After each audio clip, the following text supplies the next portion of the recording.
Ողջույն սիրելի հայրենակից, մինչ ելույթից բուն բովանդակությանն անցնելը,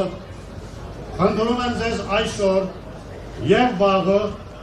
գոնե ելույթիս առաջին կետը ողողել համացանցում։ Դիմում եմ Հայաստանի Հանրապետության,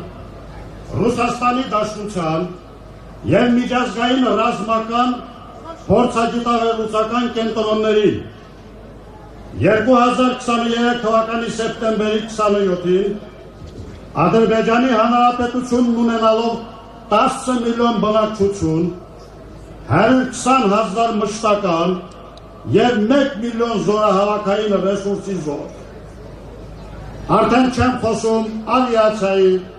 ռազմական տեխնիկայի, անօդաչու թռչող սարքավորումների քանակի մասին։ Ռազմական դաշինք կազմելով միջուկային գերտերություն հանդիսացող Պակիստանի, ՆԱՏՕ-ի անդամ Թուրքիայի, Սիրիայից վարձակալած մարդակերների զորամասերի հետ հարձակվեց 150,000 բնակչություն և 25,000 զորք ունեցող Արցախի Հանրապետության վրա։ Ինչ հաղթանակի մասին կարող է խոսք լինել։ Սա միջազգային ռազմարվեստի խայտառակ էջն է։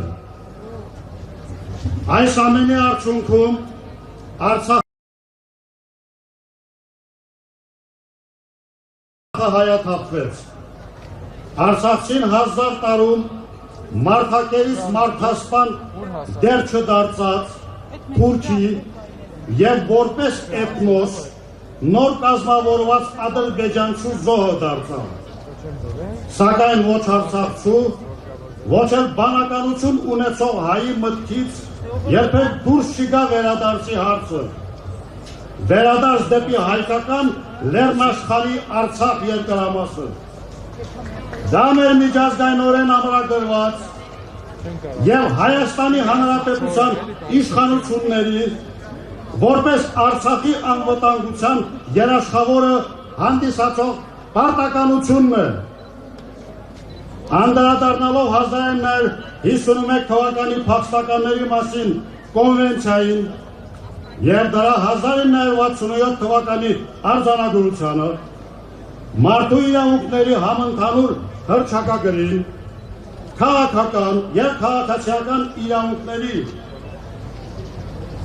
միջազգային դաշնագրին, մենք իրավունք ունենք վերադառնալու և ամեն ինչ չէ, որ կախված է իշխանություններից կամ նրա անձին անդամներից կամ կառույցներից։ Ինչքան էլ փորձեն կասեցնել Արցախյան շարժումը, այն կա, որովհետև այն համաժողովրդական է։ Իսկ մենք այդ շարժման մարտիկները եկեք մի պահ հիշենք, թե ինչպես եք հատել հականիի կամուրջը, ինչպիսի ապրումներ են ունեցել մեր ծնողները,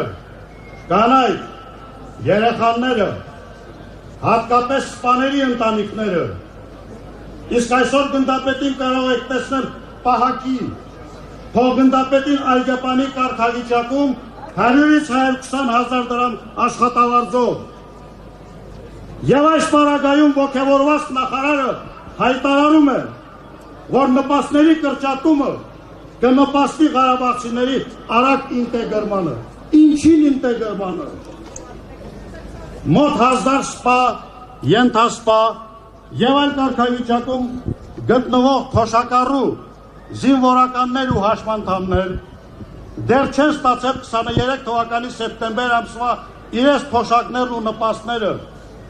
քանզի այդ ժամանակահատվածում չունեին բանկային քարտեր և չնայած նրան, որ Պահեստազորի սպաների միությունը դիմել է պետական համակարգի բոլոր օղակներին, հարցն այնպես էլ մնացել է օդում կախված, ինչպես շատ հարցեր։ Պաշտպանության նախարարի կողմից արձակված հրամանի համաձայն Հայաստանյան հատվածի պահեստազորայինները ստանում են աշխատանքային հնգորյա շաբաթվա փոխարեն կատարած շաբաթ օրերի ծառայության գումարները։ Արցախցի սպաները ոչ, պատճառաբանելով, որ պաշտպանության բանակից արխիվներ չեն ստացել։ Հազարին հասնող զինվորականներ հերթում էին բնակարանամուտ տոնելու համար։ Սրան էլ չեն անդրադառնում, չեն խոսում։ Հակառակը ամեն ինչ անում են Արցախցի մայր հայրենիքում իրենց զգա նվաստացած, օտարված երկրորդական, թողնի ու հեռանա հայրենիքը։ Բարեբախտաբար ունենք հիանալի ժողովուրդ։ Ուզում եմ անդրադառնալ նաև որոշ իշխանավորների կողմից հնչեցված պետք է մնայիք ու կռվեիք։ Եռաբլուրում էլ կա զորք, բայց գետնի տակ, Արցախցին չի կռվել,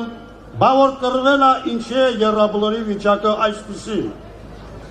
Իմ ստացած դաստիարակությունս, ապրած կյանքս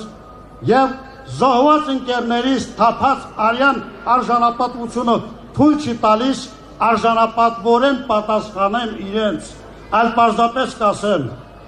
զգույշ խոսեք պատերազմի և պատերազմի մասնակիցների մասին։ Ամեն մեկիս մարմնի սպիները ձեր բոյից երկար են։ Շնորհակալ եմ։